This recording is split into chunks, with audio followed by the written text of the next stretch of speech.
आप सभी को जय मसीह की। तो आज हम वचन से जानेंगे कि जीवन की पुस्तक में कैसे व्यक्तियों के नाम लिखे जाते हैं और काटे जाते हैं। आप सभी इस वचन को पूरा ध्यान से सुने और अपने आप को वचन से परखें कि क्या आपका भी नाम जीवन की पुस्तक में लिखा गया है या नहीं। इस विषय में आपका मन आपको खुद उत्तर देगा, क्योंकि कोई भी परमेश्वर के सिवाय किसी को जज नहीं कर सकता और ना ही किसी को अधिकार है कि कोई किसी का न्याय करे। जब तक स्वर्ग से न दिया जाए नहीं हो सकता। सिर्फ मनुष्य का मन खुद को जांचता है कि वो जांच में कहीं निकम्मा या गलत तो नहीं। इसीलिए वचन रूपी आईने से अपने आप को परखो, जैसे कि लिखा है पहला थिस्सलुनीकियों 5वां अध्याय 14वीं आयत में। और हे भाइयों, हम तुम्हें समझाते हैं कि जो ठीक चाल नहीं चलते उनको समझाओ, कायरों को ढांढस दो, निर्बलों को संभालो और सबकी ओर सहनशीलता दिखाओ। वचन कहता है कि हर एक व्यक्ति के साथ एक एक स्वर्गदूत रहता है और वह स्वर्गदूत उस व्यक्ति की शुरुआत मतलब मां के गर्भ में आने से लेकर अंत तक साथ रहता है और उस व्यक्ति के हर एक अच्छे और बुरे कामों को, उसकी रक्षा और सुरक्षा और उसके घात करने वालों के विषय में भी वे स्वर्गदूत अपनी किताब में लिखता रहता है। आपके साथ भी एक स्वर्गदूत है और मेरे साथ भी एक स्वर्गदूत है जो पल पल भर की बातें हमारे लिए लिखता है, जो मां के गर्भ से लेकर हमारी आखिरी सांस तक सब कुछ उस पुस्तक में लिखता है। जैसे कि लिखा है भजन संहिता 139वें अध्याय में और 16वीं आयत में, तेरी आंखों ने मेरे बेडोल तत्व को देखा है और मेरे सब अंग जो दिन दिन बनते जाते थे वे रचे जाने से पहले तेरी पुस्तक में लिखे हुए थे। और लिखा है भजन संहिता 96वें अध्याय 8वीं आयत में, तू मेरे मारे मारे फिरने का हिसाब रखता है, तू मेरे आंसुओं को अपनी कुप्पी में रखे ले। मतलब इस पुस्तक में वो सभी काम और सभी बातें लिखी जाते हैं जो हमारे शरीर प्राण आत्मा के द्वारा होते हैं। जैसा कि जो उस व्यक्ति ने किसी दूसरे व्यक्ति के साथ कैसा व्यवहार किया है और दूसरा या स्वयं उस व्यक्ति के साथ कैसा व्यवहार हुआ है। अब प्रश्न ये है कि हम सभी की इतनी निगरानी क्यों? तो जैसा कि लिखा है दूसरा कुरिन्थियों 5वां अध्याय 10वीं आयत में, क्योंकि अवश्य है कि हम सबका हाल मसीह के न्याय आसन के सामने खुल जाए कि हर एक व्यक्ति अपने अपने भले बुरे कामों का बदला जो उसने देह के द्वारा किए हो पाए। एक न एक दिन सबका न्याय होना है। लिखा है सबोपदेशक 11वां अध्याय 9वीं आयत में, हे जवान, अपनी जवानी में आनंद कर और अपनी जवानी के दिनों में मगन रह, अपनी मनमानी कर और अपनी आंखों की दृष्टि के अनुसार चल, परंतु यह जान रख कि इन सब बातों के विषय में परमेश्वर तेरा न्याय करेगा। अब आपको पता ही होगा कि हमारे भले काम कितने हैं और हम उनमें से कितने कर सकते हैं और कितने करते हैं। अगर कोई काम करते भी हैं तो उसमें हमसे कोई ना कोई कमी रह ही जाती है। वे काम अपनी उंगलियों पर हम गिन सकते हैं और वचन कहता है कि हमारे सारे अच्छे काम, धार्मिक काम परमेश्वर के आगे मैले सितड़ों के समान है। तो अब आप सोच कर देखो कि जब हमारे अच्छे काम परमेश्वर के निकट मैले चितड़ों के समान है तो बुरे काम कैसे होंगे। प्रभु आपको और मुझे हिया बनाए, क्योंकि मसीह के सिवाय धरती पर कोई भी सिद्ध और परफेक्ट नहीं है। वचन कहता है धर्मी जन ही कठिनाई से उद्धार पाएगा तो पापियों का क्या ठिकाना। और लिखा है प्रकाशित वाक्य 20वां अध्याय 12 से लेकर 13वीं आयत में, फिर मैंने छोटे बड़े सब मरे हुओं को सिंहासन के सामने खड़े हुए देखा और पुस्तकें खोली गई और फिर एक और पुस्तक खोली गई, अर्थात जीवन की पुस्तक। जो पुस्तकें खोली गई है मतलब बहुत सारी पुस्तकें के बारे में बात हो रही है। इस बात का ध्यान रखना, ये पुस्तकें वो पुस्तकें हैं हर एक व्यक्ति के साथ जो एक स्वर्गदूत रहता था, वो स्वर्गदूत उसके जन्म से लेकर मृत्यु तक हर एक बातें जो उसके जीवन में घटी है या उसने दूसरे के दो जीवन में करा, वो सभी बातें लिखी गई थी। वो सभी पुस्तकें खोली गई और इसके बाद फिर एक और पुस्तक खोली गई, अर्थात जीवन की पुस्तक। ये वो पुस्तक है सिंपल सिर्फ एक पुस्तक जिसके अंदर उन मनुष्य का नाम लिखा हुआ है जो अनंत जीवन को पाएंगे। इस बात का ध्यान रखना। और हम आगे बढ़ते हैं। और जैसे उन पुस्तकों में लिखा हुआ था, मतलब ये बहुत सारी पुस्तकों के बारे में बात हो रही है, जो एक एक पुस्तक एक एक व्यक्ति के बारे में एक एक स्वर्गदूत के द्वारा लिखी गई है। ये वही पुस्तकें खोली गई हैं और उनके कामों के अनुसार मरे हुओं का न्याय किया गया और समुद्र ने उन मरे हुओं को जो उसमें थे दे दिया और मृत्यु और अधोलोक ने उन मरे हुओं को जो उनमें थे दे दिया और उनमें से हर एक के कामों के अनुसार उनका न्याय किया गया।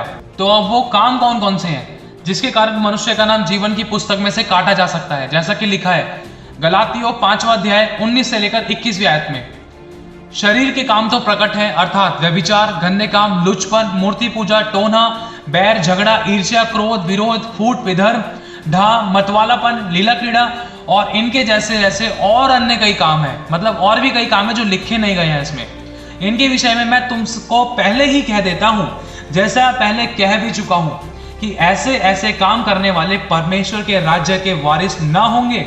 और लिखा है प्रकाशित वाक्य 21वां अध्याय 8वीं आयत में, पर डरपोकों और अविश्वासियों और घिनौनों और हत्यारों और व्यभिचारियों और टोन्हों और मूर्ति पूजकों और सब झूठों का भाग उस झील में मिलेगा जो आग और गंधक से जलती रहती है। यह दूसरी मृत्यु है। और लिखा है भजन संहिता 69 अध्याय 28वीं आयत में, उनका नाम जीवन की पुस्तक में से काटा जाए और धर्मियों के संग लिखा ना जाए। अब आप खुद सोच सकते हो इस विषय में, ये कोई मनुष्य नहीं है, परमेश्वर का वचन कहता है। प्रकाशित वाक्य 21वां अध्याय 27वीं आयत में पढ़ते हैं, और उसमें कोई अपवित्र वस्तु या घृणित काम करने वाला या झूठ का गढ़ने वाला किसी रीति से प्रवेश ना करेगा, पर केवल वे लोग जिनके नाम मेमने के जीवन की पुस्तक में लिखे हैं। अब वो लोग कौन है? और लिखा है प्रकाशित वाक्य 21वां अध्याय 7वीं आयत में, जो जय पाए वही इन वस्तुओं का वारिस होगा और मैं उसका परमेश्वर होऊंगा और वह मेरा पुत्र होगा। अब आप जान ही गए होंगे कि जीवन की पुस्तक में कैसे कैसे काम करने वालों का नाम लिखा जाएगा और कैसे कैसे काम करने वाले का नाम काटा जाएगा, और इनमें किसी की कोई सिफारिश या कोई घूसखोरी नहीं चल सकती।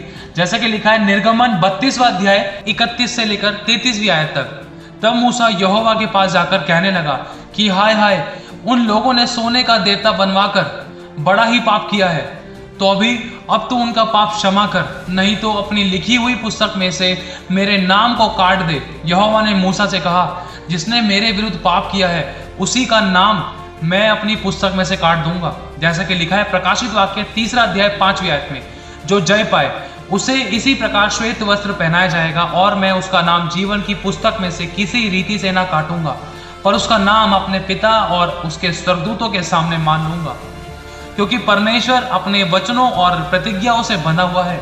क्योंकि लिखा है पाप की मजदूरी तो मृत्यु है, क्योंकि मनुष्य स्वर्ग और नरक और बीमारी और चंगाई और शाप और आशीष मजदूरी में कमाता है। ये कोई परमेश्वर नहीं भेजता, क्योंकि ये सब मनुष्य के द्वारा कमाया गया धन है। परमेश्वर ने मनुष्य के लिए नरक नहीं बनाया, लेकिन मनुष्य ने अपने कर्मों से उसे पाया है। लिखा है कि आज्ञा ना मानने वालों के जीवन में शैतान काम करता है, जो एक अच्छे वाले जीवन को जीते जी नरक बना देता है। लेकिन जो परमेश्वर की आज्ञाओं और इच्छाओं पर चलते हैं, परमेश्वर उनके लिए ढाल ठहरता है। और वचन कहता है उन्हें अपनी आग की पुतली के नहीं संभाले रखता है, और वो आग के भट्टे में से निकालने की सामर्थ रखता है और निकाल कर भी दिखाता है, जैसा कि उसने पुराने समय में किया। अब हम और जानेंगे कि कैसे लोगों के नाम स्वर्ग में जीवन की पुस्तक में लिखे जाते हैं। जैसे कि लिखा है दानियेल भविष्यद्वक्ता की पुस्तक में 12वां अध्याय 1 आयत, उसी समय मिकाएल नामक बड़ा प्रधान, जो तेरे जाति भाइयों का पक्ष करने को खड़ा रहता है, वह उठेगा।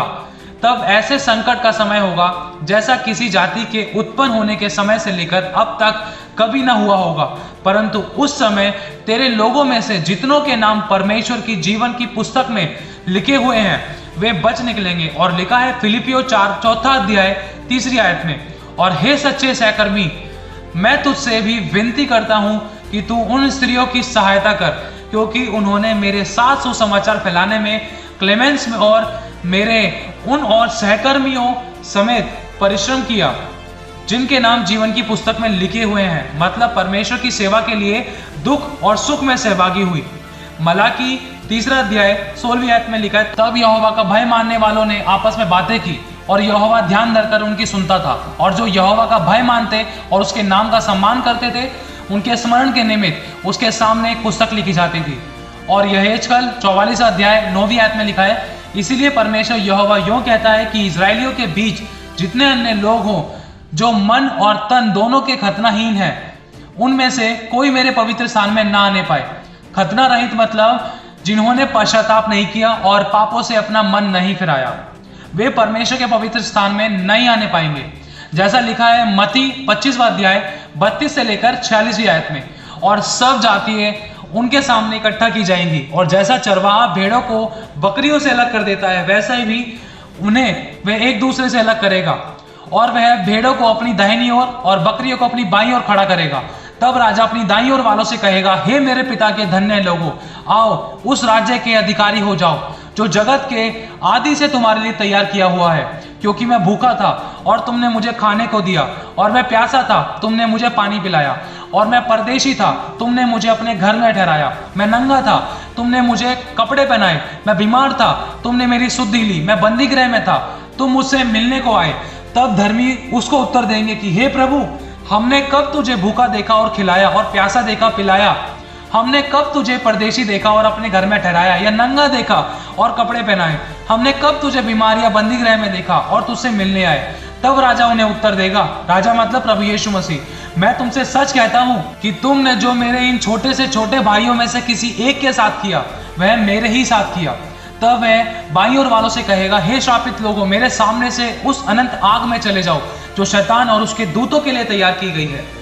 क्योंकि मैं भूखा था और तुमने मुझे खाने को ना दिया, मैं प्यासा था और तुमने मुझे पानी नहीं पिलाया, मैं परदेशी था और तुमने मुझे अपने घर में नहीं ठहराया, मैं नंगा था और तुमने मुझे कपड़े नहीं पहनाए, मैं बीमार और बंदी गृह में था, तुमने मेरी सुधि ना ली। तब वे उत्तर देंगे कि हे प्रभु, हमने तुझे कब भूखा या प्यासा या परदेशी या नंगा या बीमार या बंदी गृह में देखा और तेरी सेवा टहल ना की? तब वे उन्हें उत्तर देगा, मैं तुमसे सच कहता हूं कि तुमने जो इन छोटों में से किसी एक के साथ नहीं किया, वह मेरे साथ भी नहीं किया। और यह अनंत दंड भोगेंगे, परंतु धर्मी अनंत जीवन में प्रवेश करेंगे। इस बात का मतलब सिर्फ शारीरिक नहीं है, बल्कि आत्मिक भी है। यदि आपने किसी गरीब या लाचार को अपनी पूरी धन संपत्ति भी दे दी, अगर उसे प्रभु यीशु मसीह का सुसमाचार नहीं सुनाया, जिसके द्वारा उस गरीब लाचार व्यक्ति का प्राण नरक से बचाया जा सकता था, या वो आजाद हो जाता और उसे अनंत जीवन की रोटी और अनंत जीवन का जल मिलता, और वो सुसमाचार के द्वारा शैतानी बंधन से आजाद हो पाता, जिससे वो कभी नरक नहीं जाता। लेकिन हमने उसे रोटी, कपड़ा, मकान, अपना सब कुछ दे दिया, पर उसे प्रभु यीशु मसीह का सुसमाचार नहीं सुनाया, तो हमारा सब कुछ कूड़ा है। क्योंकि अगर हम उस गरीब और लाचार व्यक्ति को कुछ भी देने के साथ साथ प्रभु यीशु मसीह के सुसमाचार सुनाते हैं, तो ये हमारे लिए भला काम है, जिससे परमेश्वर प्रसन्न होता है। क्योंकि रोटी, कपड़ा, मकान तो दुनिया देती है, लेकिन लेने और देने वाले के पास यीशु नहीं है। सबसे बड़ी बात तो यही है। अब हम आगे चलते हैं, तो जो अंतिम न्याय होगा, जिसके विषय में लिखा है प्रकाशित वाक्य 20वां अध्याय 12वीं आयत में, फिर मैंने छोटे बड़े सब मरे हुओं को सिंहासन के सामने खड़े हुए देखा, और पुस्तकें खोली गई, और फिर एक और पुस्तक खोली गई, अर्थात जीवन की पुस्तक। और जैसे उन पुस्तकों में लिखा हुआ था, उनके कामों के अनुसार मरे हुओं का न्याय किया गया। और समुद्र ने उन मरे हुओं को जो उसमें थे दे दिया, और मृत्यु और अधोलोक ने उन मरे हुओं को जो उसमें थे दे दिया, और उनमें से हर एक के कामों के अनुसार उनका न्याय किया गया। यह अंतिम न्याय, ध्यान रखना। और मृत्यु और अधोलोक भी आग की झील में डाले गए। यह आग की झील दूसरी मृत्यु है। और जिस किसी का नाम जीवन की पुस्तक में लिखा हुआ ना मिला, वह आग की झील में डाला गया। प्रभु आप सभी के मन की आंखें ज्योतिर्मय करे।